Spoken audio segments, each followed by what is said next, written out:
आपल्याला माहिती आहे की कालच महाराष्ट्राचे मुख्यमंत्री दाओसवरनं वापस आले आणि वापस आल्यानंतर त्यांनी आपल्या पत्रकार परिषदेमध्ये सांगितलं की जवळजवळ 3,53,000 कोटीचे प्रकल्पचे MOU महाराष्ट्रासाठी केलेत आणि अशा पद्धतीने त्यांनी त्या ठिकाणी वर्तमान परिषदेमध्ये सांगितलं। त्याचबरोबर मागच्या वर्षीसुद्धा माननीय मुख्यमंत्री दावोसला गेले होते, त्यावेळेससुद्धा त्यांनी जवळजवळ 2.5 लाख कोटीच्या प्रकल्पाचं MOU त्यावेळेस केला होता। आमची माननीय मुख्यमंत्र्यांना एकच मागणी आहे की त्यांनी काल सांगितलं की 2.5 लाख कोटीच्या प्रकल्पापैकी मागच्या वर्षीच्या 80% प्रकल्प याचं काम चालू झालेलं आहे, ते जमिनीवर आहेत। अशा पद्धतीची काल त्यांनी पत्रकार परिषदेत माहिती दिली, पण वस्तुस्थिती तशी नाही आहे। मागच्या वर्षी मुख्यमंत्री दावोसला गेल्यानंतर 2.5 लाखाचे जे प्रकल्प आलेत ते सध्या कोणत्या स्थितीत आहे हे सरकारने सर्वप्रथम सांगितलं पाहिजे। आमच्या माहितीनुसार 2.5 लाख प्रकल्पापैकी 2.5 लाख कोटीचे प्रकल्प जाहीर केले, त्यापैकी बोटावर मोजण्याएवढे प्रकल्प फक्त जमिनीवर आहेत, बाकी सर्व प्रकल्प कागदावर आहेत। मागच्या वर्षी आपल्याला माहितीसाठी सांगतो की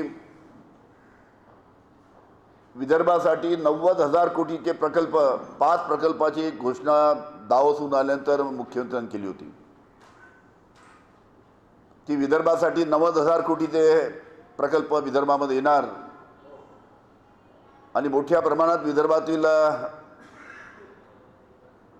तरुणांना त्यांच्या हाताला काम मिळणार अशी घोषणा केल्यानंतर मी माननीय मुख्यमंत्र्यांना विचारू इच्छितो की चंद्रपूर जिल्ह्यातील भद्रावती येथील न्यू एरा टेक्नॉलॉजीचा 20,000 कोटीचा प्रकल्प, त्याची कुठेसुद्धा सुरुवात नाही। या न्यू एरा टेक्नॉलॉजी कंपनीने सांगितलं की इतकी मोठी गुंतवणूक करण्यासाठी आम्ही सक्षम नाहीत। मग त्यांनी MOU केला कसा, हा आमचा प्रश्न आहे। त्याचबरोबर गडचिरोली जिल्ह्यातील वळद येथील वलद फेरो अलॉइड प्रोजेक्ट 5,500 कोटीचा, हा सुद्धा त्याची कुठेही सुरुवात त्यांनी नाही, कुठेही जमिनीवर नाही। बुटीबोरी नागपूर येथील अराई पॉवर प्रकल्प जो 18,000 कोटीचा माननीय मुख्यमंत्र्यांनी जाहीर केला होता, तो सुद्धा प्रकल्प कागदावरच आहे।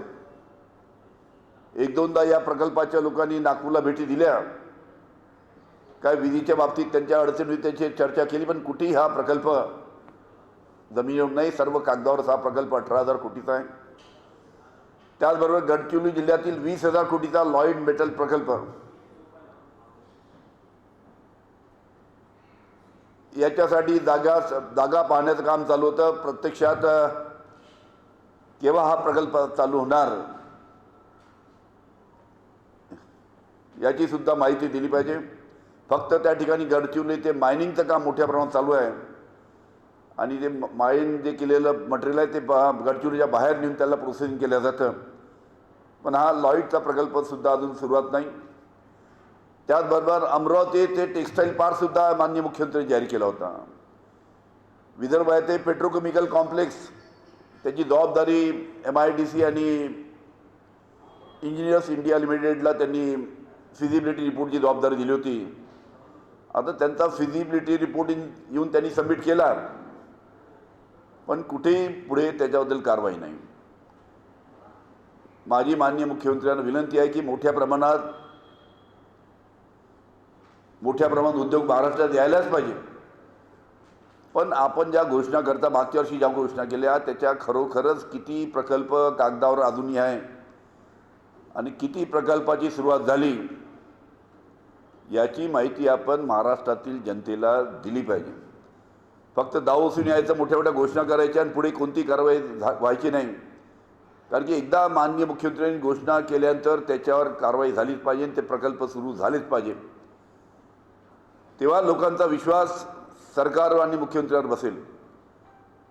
म्हणून मागच्या वर्षीच्या 2.5 लाख कोटीच्या प्रकल्पाचं काय झालं, ते कोणत्या स्थितीत आहे, त्यातले किती प्रकल्प खरोखरच कार्यान्वित होणार, याची माहिती मुख्यमंत्र्यांनी महाराष्ट्रातील जनतेला दिली पाहिजे. आमच्या माहितीनुसार फक्त मागच्या वर्षीच्या दावोसच्या भेटीनंतरचे फक्त 15 ते 20% प्रकल्प त्यानिमित्तानं महाराष्ट्रामध्ये काहीतरी त्याच्या हालचाली चालू आहे. 80% प्रकल्पाच्या कुठेही हालचाली त्यानिमित्तानं नाही. सर्व प्रकल्प कागदावर आहे. त्याच्यामुळे याच्या बाबतीतची माहिती त्यानिमित्तानं मुख्यमंत्र्यांनी दिली पाहिजे. आणि त्याचबरोबर